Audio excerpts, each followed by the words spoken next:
Ladies and gentlemen, on this Red Gaming Silicon video, another leak has emerged concerning AMD Zen processor, and it's giving us now finally a good idea of what the processor is actually going to be. And by the way, we've also got some information on the Opteron as well. So if you want to see the diagram, there's a link to it in the video description. I'd love to include it in the video. Unfortunately, the YouTube copyright monster when it comes to leaks, I don't know if they'd do anything, but it's probably better for me to err on the side of caution. So you can check it out if you want. It's very similar to what we saw yesterday in the previous leak, which of course detailed the actual CPU core block, in other words a basic core, and obviously we got a very good indication that the processor is going to be vastly different from, say, Bulldozer, which was AMD's previous line of CPUs, the predecessor, if you will.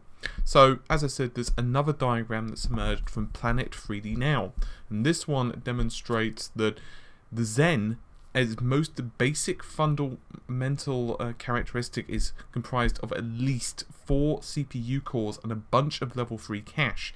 So how much level 3 cache? Well, 8 megabytes. That's the bare minimum. And this is a quad core unit. So how does this work? Well, it's very similar to the GCN architecture.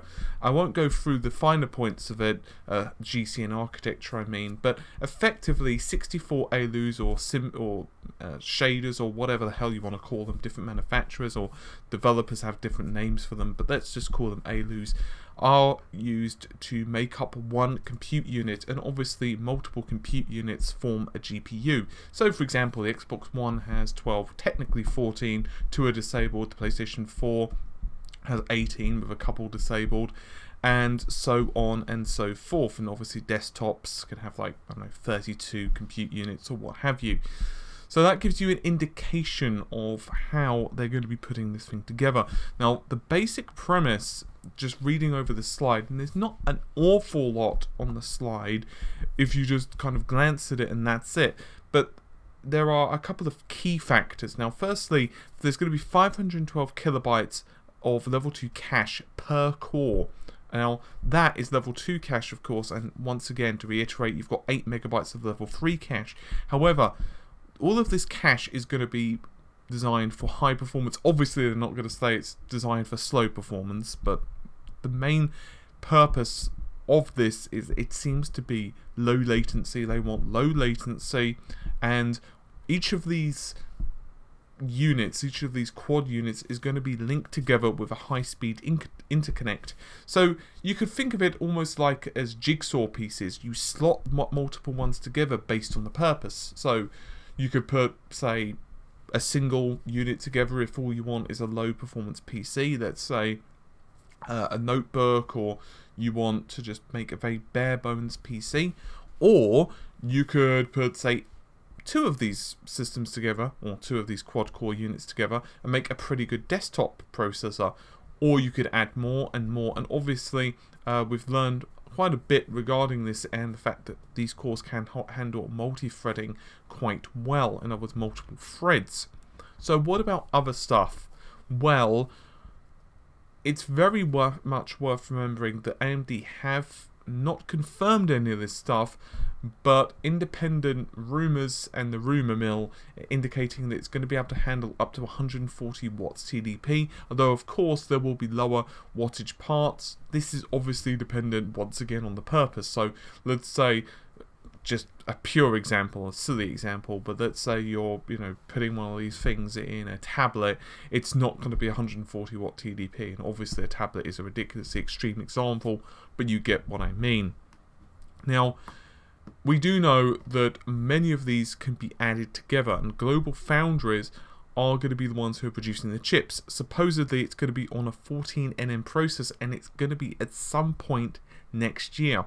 So I did promise you guys some information on the Opteron, and indeed there's going to be a 32 core Opteron, and obviously this will be on a multi-chip module, which is kind of what we've already gone through, and it's going to be comprised of 4 dies. Now, each of these dies houses 8 x86 64 Zen CPUs. So in other words, x86/64 is obviously the instruction, but Just think of that. That's insanity. 32 of these suckers.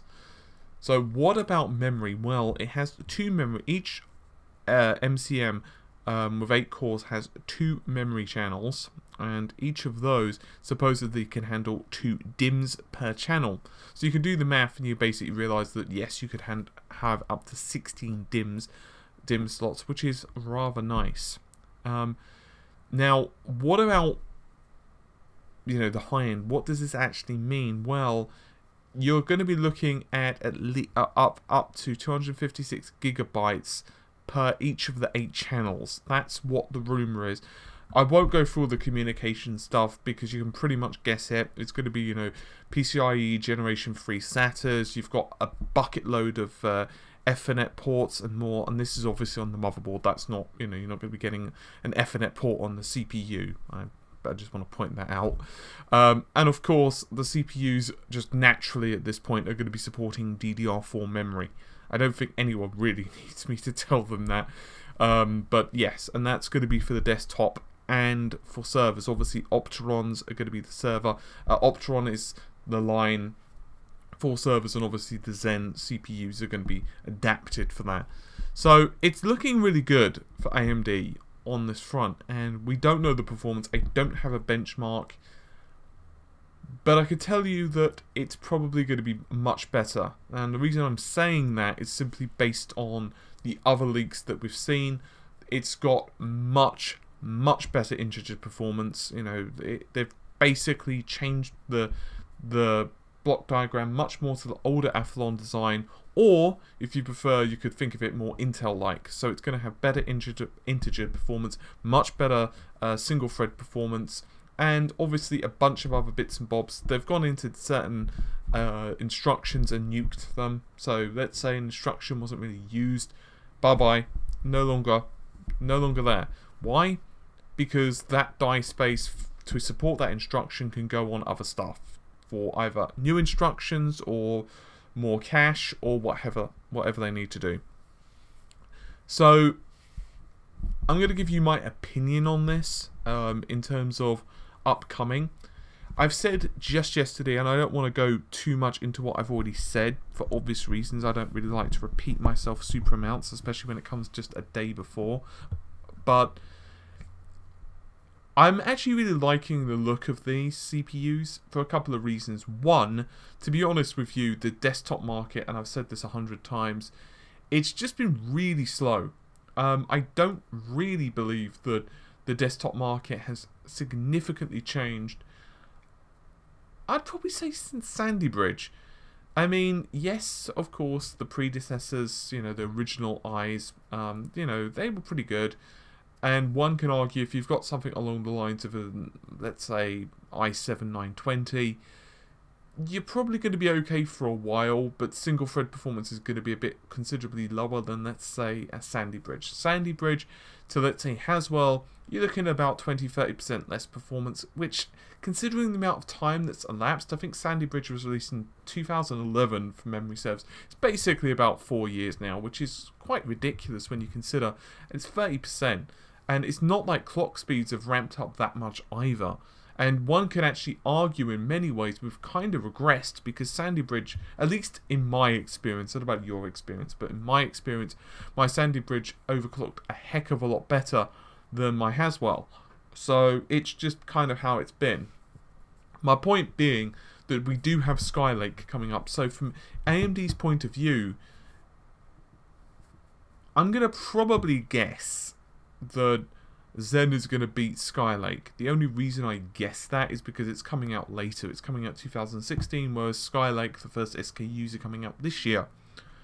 So the big question is not whether Skylake is going to beat Zen, because I would be shocked if it did beat Zen. I would be actually really disappointed. It's not that. To me, it's what are Intel going to counter with AMD, and is it going to come down to a price war? Which, it could be kind of nice if, let's say, Skylake 2, let's say Die Shrink pops up, or something else pops up from Intel. You know, we don't really know, obviously, what they're doing. We have seen their roadmaps, but roadmaps versus reality, and actual reality in terms of performance and pricing are completely different things. But I wouldn't certainly mind if the single thread performance of AMD is slightly behind Intel's current offering, but their price is a lot better, or for Intel to be behind AMD for a while. You might say, well, that's not going to happen. Well, it was for a while back in the day. Obviously, AMD were certainly behind in the days of the K6-2 versus, let's say, the Pentium 2, but things changed a lot when it came to the early Athlons. The early Athlons had a performance advantage over the Pentium 3s, then Intel started to push forward a little bit with releases, and AMD released with Athlon XP and pushed forward a bit more, then Intel released the Pentium 4s, and then they were a bit disappointing, blah blah blah. And it basically culminated in AMD really hammering home at let's say the Athlon 64, which Intel basically worked with them and took some of their instructions and gave some of their instructions to AMD in return. It was kind of a mutually beneficial thing. I'm vastly simplifying this for those of you who don't know the history, vastly simplifying it, so, you know, you can Google it if you want. But pretty much my point being that Intel have been behind AMD, particularly when it comes to gaming. Obviously, Intel, even back in the Pentium 4 days, when hyperthreading first came in, they did have an advantage, because obviously back then there were only really single core CPUs, and hyperthreading did allow it to access that secondary thread, which did help certain applications. For the regular desktop person, let's say the average person who was putting montages of Counter-Strike might have appreciated it on Adobe Premiere or something, just to give you a bit of an extreme example. But anyway, I am rambling, so I'm gonna leave you all to it. But I'm a bit excited. I really am. I'm extremely excited to see what the future is going to be for all of this stuff. And I hope you are too, my friends. But for now, take care and have a great day. And remember to like the video or share it with your friends, or take a look at the article and do the same if you would be so bold and so kind. Anyway, take care. Bye for now.